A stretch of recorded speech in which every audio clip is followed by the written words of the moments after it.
really didn't like one another. I mean, really didn't like one another. No, I got him. You know, Coop, I got him. I want him. I'm like, oh, this is what I was learning. People joke about waking up screaming Larry Bird's name.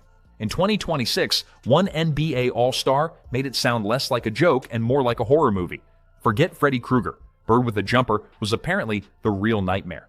Bird talking to you saying, I'm the best man, Indiana, put a 3 under my ball. That's true? It is very true. So, you know, I look in the mirror, I'm like, I'm about to get this fits out here. Before the game, I was over there rubbing my hands looking at him. Like, Larry Bird was my man. Just like I run into a lot of Celtic fans. Yeah. You know, I used to hate you.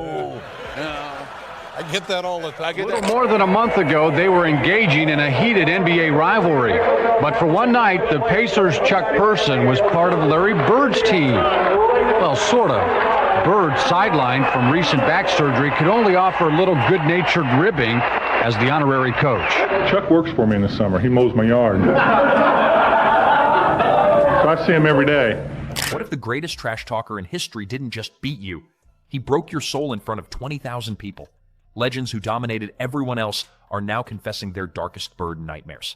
Sports fan would say that in their particular sports, nobody was any better or ever as good, probably. Larry and I got to be great friends during the Dream Team.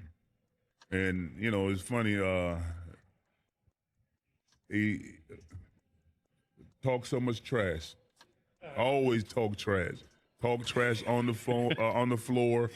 It was talking so much trash during the Dream Team, and that's how it started. I remember my very first game in Boston Garden. Heard the fans chanting Jerry, Jerry, Jerry, and I'm in there at his very first Celtic game, and the fans are starting to chant Larry, Larry, MVP, MVP, and the scoreboard is shaking up and down. So I go up to him, I said, gosh, I can't hear. What are they saying? Are they cheering for Jerry? And he said, no, they're cheering for me, Larry. Larry Bird rolled into the league like some Indiana farm boy who accidentally wandered onto the court. But the second he opened his mouth, everybody knew they were in for a long night. I always thought of myself as a very, very confident player. Yeah. But Bird especially, and he had a whole nother level of confidence than I ever was able to accomplish. Larry Bird could play in any era, generation, and dominate. Same with Magic. Those guys, Michael, it doesn't matter. You could plug them in the 60s, and you could plug them in today's game, and they would be just as dominant. Goes to the right, Bird. He makes the strike, Bird. I said, God damn, who is Bird? Bird. You know, here's Bird, and Bird this, and Bird. Oh, did you see the pass that Bird made? I can't see it, but I'm just trying to imagine it. And when the time I got to the end, I said, damn, that brother can play.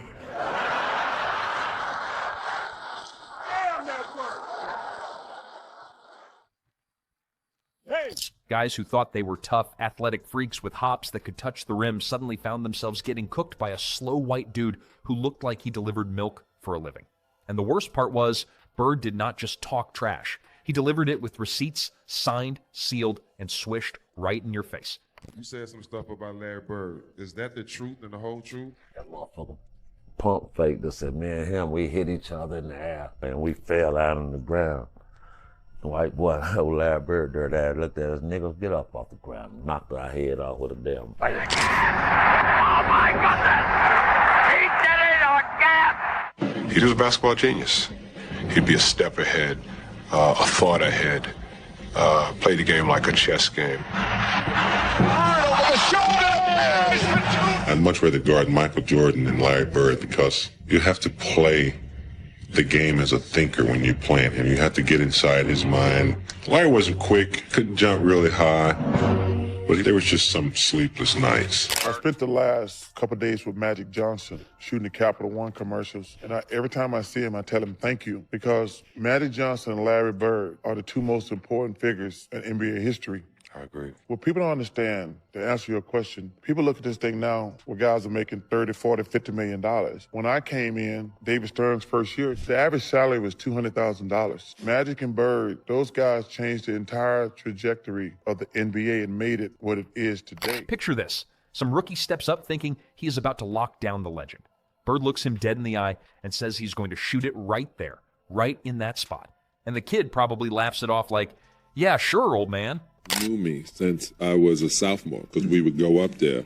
It's not illegal to go up and be in a camp in Marshville, in Boston, and you work in a camp, but really you're there to play against those nighttime games. So Larry knew who I was, and I get in, Chuck Daly has me starting one time, and Larry looks around and goes, what's up, Sal? I said, no. He goes, you on me? I said, yeah, I got size on you right now. I've been watching every movie. He goes, y'all not double teaming? And he's looking around. He goes, yo. I go, nah, it's just me, fella. He goes, mouse in the house. Then Bird catches the ball exactly where he promised, rises, and drains it while the poor defender is still wondering how the slow guy got open. That is not luck. That is Larry Legend turning basketball into a personal comedy show where he writes the script, directs the action, and makes sure the punchline always goes through the net. Michael Jordan himself admitted that Bird was the greatest trash talker and mind game player of all time. Jordan said Bird taught him everything about getting into folks' heads. Think about that for a second. The guy who made a career out of destroying dreams credits Larry with the masterclass. If MJ is taking notes, you know the rest of the league was getting straight up schooled every single night. I'm going to take you over in that corner right there. You see it over there by my bench, right? And I'm going to give you something, and it's going to be this jumper. Right. And I said, shit, watch this. So all of a sudden, we playing, and I'm D'ing him up, and he slowballed me. That's where I got the slow ball, put your back to your back like this, and his back was bad during this time. So he went right to that corner, and I'm up on him, I'm under him, and he said, young fella, what did I tell you I was going to? One of the all-time classics happened against Reggie Miller. Reggie, that cocky sharpshooter who loved to run his mouth, tried to distract Bird during free throws late in a tight game. Bird just looks at him and hits the first one. Then he turns to the rookie and drops the hammer. Rook, I am the best shooter in the league right now. Understand? Reggie probably wanted the floor to swallow him whole after that. Bird backed it up, of course, because that is what he did. He did not predict the future. He created it with every swish. Bird had this way of making superstars feel like they should have holiday cheer or whatever. Nah. Bird catches the ball, launches a three-pointer right in front of the guy, and as the ball is still flying, he turns and says, Merry Christmas. The ball goes in, the crowd loses it, and Chuck is left holding a lump of coal in the form of public humiliation. That is cold. That is Larry Bird turning a holiday game into a roast session. Nothing to do with this poll question. I'm going to let one of the Danettes, McLovin, ask you this question because he's been dying to ask you this. Okay, if you had to bet a week's pay, who would win a three-point shooting contest, Larry Bird or Reggie Miller? Now? No. In their prime. Look, by the way, you won, just to let you know. You won this. Here's how I'll put it, Reggie. If you was my teammate in the pros, I would win hands down.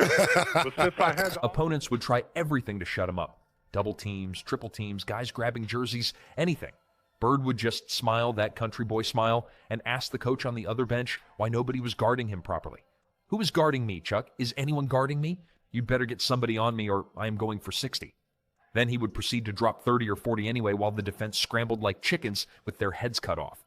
The man did not need speed or vertical. He had vision, touch, and an ego big enough to fill Boston Garden twice over.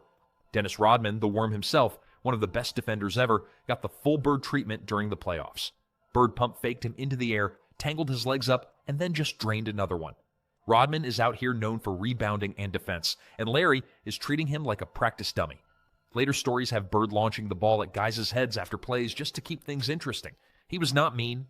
He was just that much better and wanted everybody to know it in real time. If it wasn't for Chuck, I'd be averaging about 12 points a game over my career. So I have a lot of respect for Chuck, but he a lot of times reminds me of my little brother. I want to beat him as bad as I possibly can every time out. Well, I figure he want me on this team so he'll have a chance to win since he's not playing. So it's unfortunate that he's not playing because I know that people will really come to see him play, but it's great that he can still have a game and be able to do a team.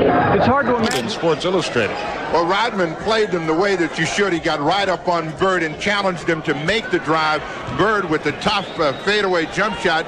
Well, I remember after playing the Celtics that year, you made a comment. You said, Larry Bird is overrated in a lot of areas. Why does he get so much publicity? Because he's white. You never hear about a black player being the greatest. When you look back on that, Do you still agree? Do you think that Larry Bird was overrated, or do you think you were just mad at the time? No, I told you, I said, I was green. I was just saying anything, man, just because, you know what, I was frustrated because guess what? I got my ass whooped. Xavier McDaniel caught some heat too. Bird tells him straight up during a game that he is the best player to ever come out of Indiana. Sean Kemp is over there probably thinking the same thing, but Bird singles out McDaniel and then proceeds to back it up by nailing threes in his grill. The Rain Man gets told during a timeout, and the whole thing turns into one big Indiana family reunion of embarrassment. Bird did not care where you were from. If you stepped on the court, you were fair game. Bird walks in, looks around at all these shooters warming up, and asks the room who is coming in second. He sometimes does not even take off his warm-up jacket for the first round, just drains shot after shot while the competition is out there grunting and sweating. He wins it back-to-back and makes it look like a Saturday morning shoot-around at the Y. Guys who practiced their whole lives for that moment are reminded that Larry Bird does not practice. He just shows up and owns the building. It was a tie game.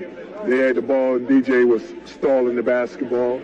You know, Larry was kind of standing. I was right behind him, like denying him the ball. And they called a timeout. And he turned around and looked at me and said, "I'm going to score right here on you." And I said, "I know you will. I'll be ready." 6 seconds. 5, and Bird has the basketball. Look out. 2 seconds on the clock. And timeout used by the Sonics. He shot a turnaround jump shot. I just looked back and the ball just went in. Teammates loved it and opponents hated it, but everybody respected it because he backed every single word. Kevin McHale and Robert Parrish would sit back and watch Larry dismantle souls night after night. Parrish talked about how Bird imposed his will like nobody else. One night, Bird gets hot, starts calling his own shots. Off the glass here, who is next? Where you want it from? Dominique Wilkins catches the worst of it one game, getting tortured mentally while Bird is dropping dimes and threes like it is nothing. The man was playing chess while everybody else was still figuring out checkers. Clyde Drexler got a taste as a rookie. Bird looks at him and says, "You cannot stop me." Clyde tries to respond, but what are you going to say to a guy who then proceeds to prove it over and over? Bird had that soft-spoken delivery that made it even worse. He was not screaming or acting crazy. He would just state facts in that calm Indiana drawl, and then the facts would go through the net with a perfect arc. It messed with your head more than any yell ever could. I was laughing because I was in the All-Star game with you when you walked in and asked who was going to get second place in the three-point contest. When you walked in there, what were you thinking when you made that announcement to the room? Just messing with all those guys like you always did. Yeah, everybody? I didn't. I had no clue. I never really practiced. Me and Danny used to shoot some before we went out there, but everybody's sitting there. Everybody's real quiet. You really didn't. You knew the guys, but you never were around them. And nobody's really saying anything. So I walk in and look around, and it just came out. One story has Bird walking into the opposing locker room before a game and telling them exactly how many points he is going to drop. Guys laugh it off until he goes out and does it. Another time, he tells the defender he is insulted they put a white guy on him because it is disrespectful to his game. The defender is standing there like, "Wait, what?" Meanwhile, Bird is already cooking him for 30. He turned racial stereotypes into his own personal motivation fuel and left defenders questioning their entire existence. He treated showdowns like personal duels where only one king could walk away. The Celtics-Lakers battles were must-see television because you never knew what kind of verbal warfare Larry was going to unleash next. He did not just want to win, he wanted to make sure you remembered losing for the rest of your career. That was a tough night, man. The biggest argument that night is, well, you only scored 6 on me. But nobody was guarding Bird, were they? Well, we were trying. You were trying to. No, but when a guy is literally coming up the court, calling his shots, and Bird talked a lot of trash. And that's in New Orleans. That's in New Orleans. In that game, we're on the free throw line, and he literally says, left side across the 3, and you're listening to him. That's a tough feeling. Sean Kemp and others heard the Indiana line and felt the burn. Bird claimed the state like it was his backyard, even though plenty of great players came from there. He just happened to be the best one, and he made sure everybody knew it. Teammates would hear him muttering during games about taking it out on rear ends or wrapping up Christmas presents in the form of block shots and steals. That is what made it legendary. Guys would try to clap back, and he would just hit another shot and say, "I told you so," while smacking them on the butt as he ran by. Earl Cureton talked about how Bird Pump faked you into running past him, slapped your rear, and then drained the jumper. It was psychological warfare mixed with elite skill. You could not guard him physically, and you definitely could not guard him mentally. I don't think. But I guarded his ass so tough. 40-point triple-double.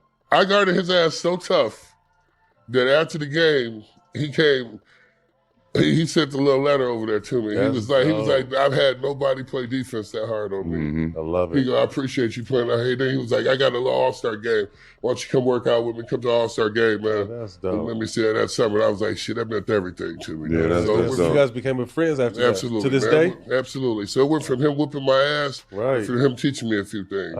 Imagine being a young player full of confidence, stepping into the Garden, and hearing Larry Legend tell you exactly how he is going to embarrass you. Then, he does it. Over and over. The fear was real. Players admitted they hated guarding him. They hated seeing him catch the ball because they knew something bad was about to happen to their highlight reel. One guy said every time Bird touched it, it was like, oh no, here we go again. That kind of reputation does not come from talking alone. He turned arenas into classrooms where the lesson was humility delivered via jump shots. Rookies, veterans, superstars, none of them were safe. He roasted entire benches by shooting right in front of them and wishing them happy holidays. He asked coaches to put better defenders on him because the current ones were making it too easy. And then he scored anyway. The audacity was unmatched. What he gave me. Even in retirement, the stories keep coming. Players who faced him years later still shake their heads when they talk about it. They describe sleepless nights and the mental toll of trying to stop a guy who moved like molasses but thought 3 steps ahead of everybody. Bird saw the court like a chessboard and his opponents like pawns.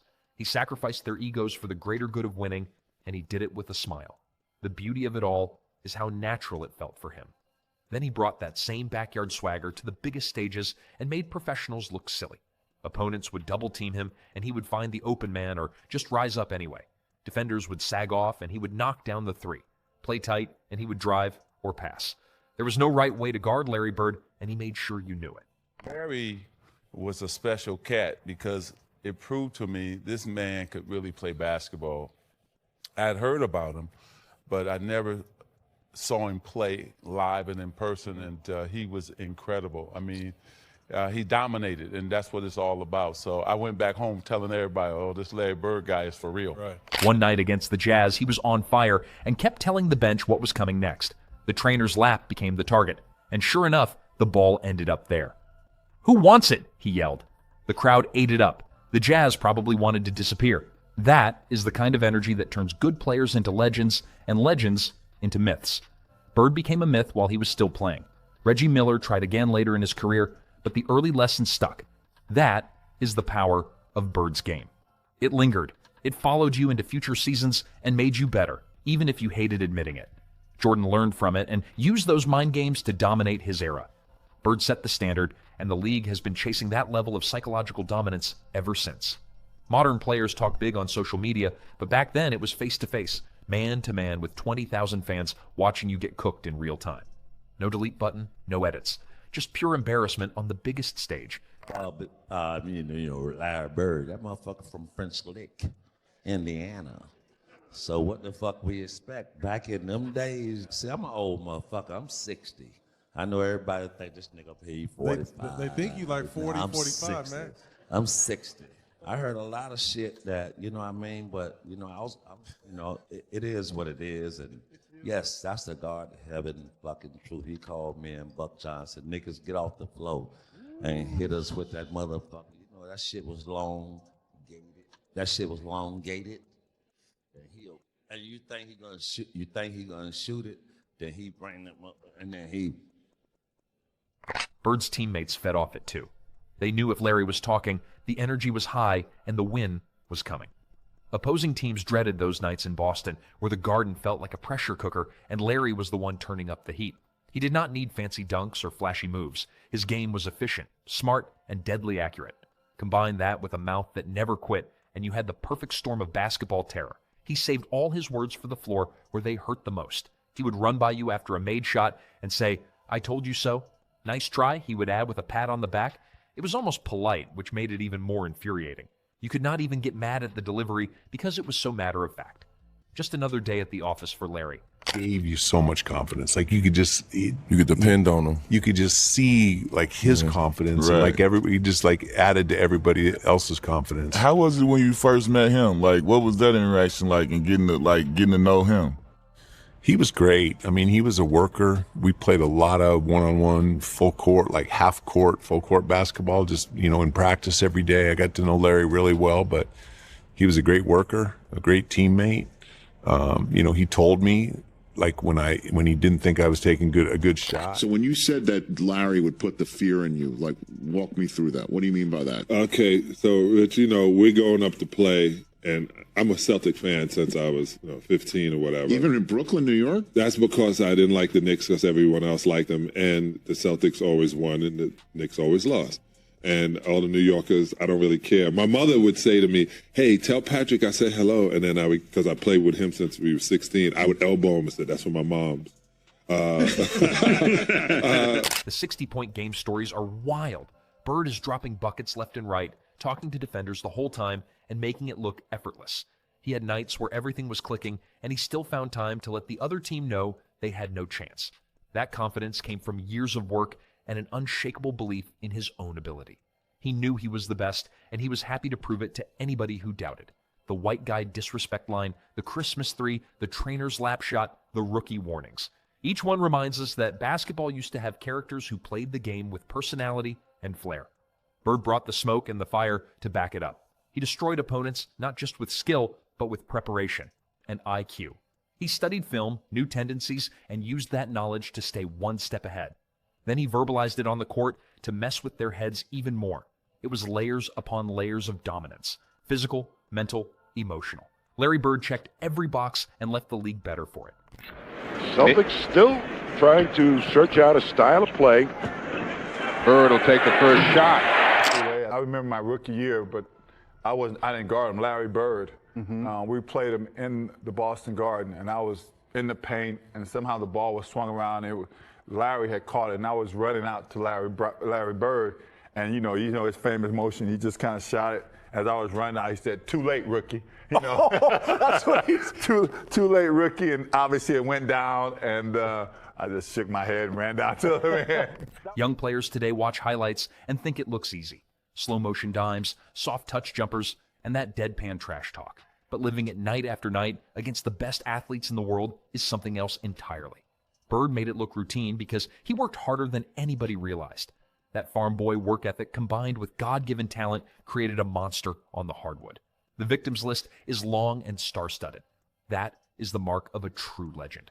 Not just winning rings and MVPs, but embedding yourself in the memories of everyone who dared to compete against you. Bird turned the NBA into his personal playground, and the rest of the league was just trying to keep up with a slow-footed country boy who moved like he was still hauling hay bales back in French Lick. He backed up every single claim with cold precision, destroyed every doubter who stepped in his path, and did it all with a style that perfectly mixed that humble Indiana farm boy charm with a stone-cold killer instinct that left opponents questioning their entire careers. Never went to college. And also there's no physicality. You have to factor in these guys I played 3 years of college. I think Bird played 4 years of college.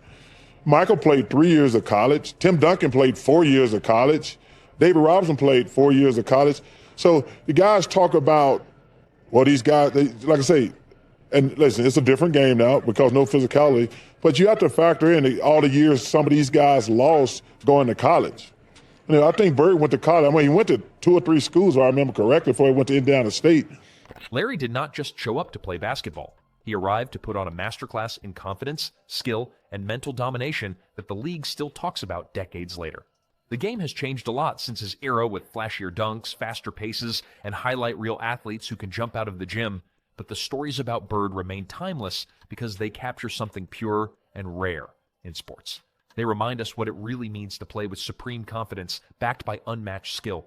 He would look a defender in the eyes, tell them exactly where and how he was going to score, and then deliver on that promise with a silky jumper or no-look pass that left the crowd roaring and the opponent embarrassed. Remember, because we were sitting there and you were putting the balls on the rack like you were going to do it.